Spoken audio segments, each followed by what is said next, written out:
Hello, I'm Dr. Matheson Harris with Utah Oculoplastic Consultants in Salt Lake City. I specialize in the surgery of the eyelids, forehead and brows, eye sockets, and tear drainage system. Thanks for choosing our office for your surgery.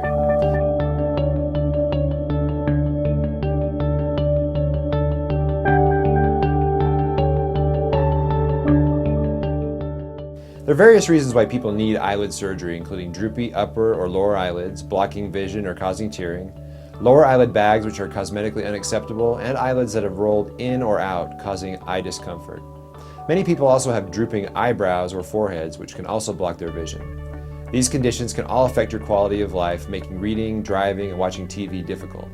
They may also cause your eyes to water and make you feel more tired. Whatever the reason, there are a number of procedures we use to correct these problems. After your evaluation, I'll discuss which surgery, if any, may help you. Here I'd like to explain what happens before, during, and after your surgery, so you're aware of everything you may experience.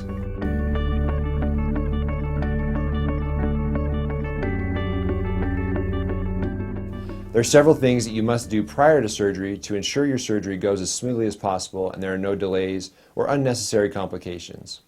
First, you'll receive instructions to have a preoperative physical exam.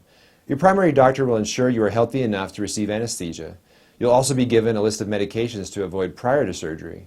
Most of these medications thin your blood, such as aspirin, warfarin, Plavix, and many other over-the-counter medicines, and certain supplements like vitamin E and fish oil. If you're using any of these medications, let us know so we can discuss when to stop them and then restart them after surgery. Failure to do this can result in unnecessary bruising and bleeding, or it could cause a serious bleeding complication. The night before surgery, you'll be instructed to stop eating or drinking at midnight. Eating or drinking on the morning of surgery will result in cancellation of your surgery. Take a shower the morning of surgery and don't apply any makeup to your face. Dress in comfortable clothes that are easy to take off and don't wear any jewelry.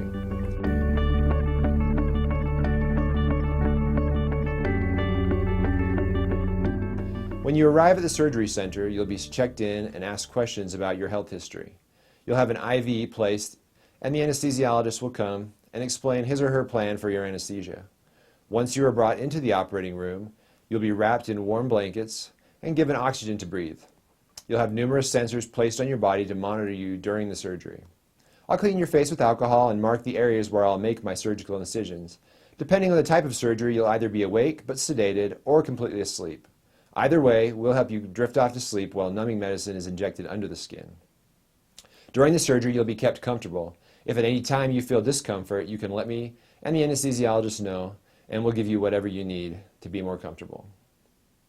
During the surgery, we may ask you to open your eyes and look up and down. This will help us to attain symmetry with your eyelids.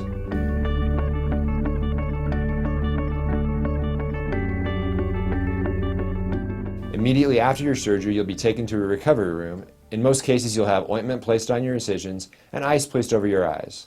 It's rarely necessary to patch the eyes closed, and in most cases, you'll be ready to leave the surgery center within 30 to 60 minutes after your surgery. You'll need to have a friend or family member drive you home. In the days and weeks following surgery, there are many things you can do to aid in your healing. Using ice for 20 minutes on and off in the first 48 hours will greatly reduce your swelling. Apply ointment as directed on the day of surgery to keep any absorbable sutures moist and allow the incisions to heal quicker. You'll be given medicine for pain control. In most cases, pain is mild and only lasts the first day or two. You'll want to avoid any vigorous physical activity in the first 1 to 2 weeks, which can worsen swelling and cause the stitches to open up. Sleeping with the head elevated the first few days can also reduce swelling. You may shower the day after surgery, but should avoid any pulling or rubbing of the skin.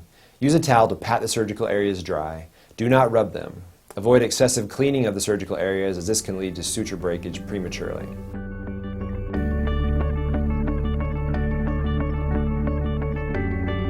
Complications are always possible with any surgery, and knowing how to deal with them is important.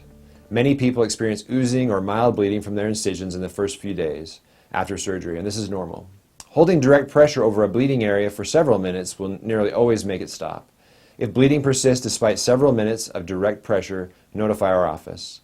Sutures are thin and delicate and can break, sometimes for no apparent reason. If your sutures break and your wound appears to be opening up, let our office know. Infections are also rare in these types of surgeries, but can occur. Using the ointment as directed and avoiding touching the wounds is the best way to avoid infection. If the wounds become red, painful, or there's a cloudy, smelly discharge, notify our office. During the first week after surgery, you can expect to look pretty rough. You'll have some significant swelling and bruising, and you may not feel comfortable in public without some sunglasses. Swelling tends to be worse over the first 1 to 2 days, then slowly reduces day to day. Most swelling is gone within 3 weeks, but in some patients this can last more weeks. Bruising generally clears up by 2 weeks. We usually see patients back after a week and then another 6 weeks to ensure they have healed well and are happy with their outcome.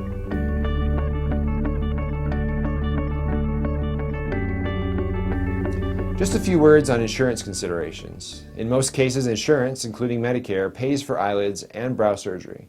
In these cases, we must demonstrate how the eyelids are limiting your vision, which we do with a visual field test. We'll also take photographs, which your insurance company will require to authorize your surgery. Pre-authorization takes around 3 weeks. We generally schedule you at least 3 weeks from your visit to ensure that the pre-authorization process will be completed by then.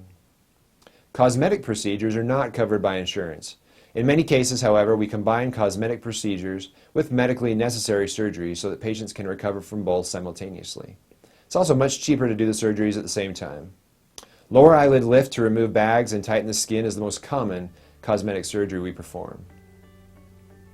I hope this video has been informative. After your consultation, I'll answer any questions you might have, and I or my office staff are available anytime by phone if you have any other questions or concerns. We look forward to helping you feel and look your best.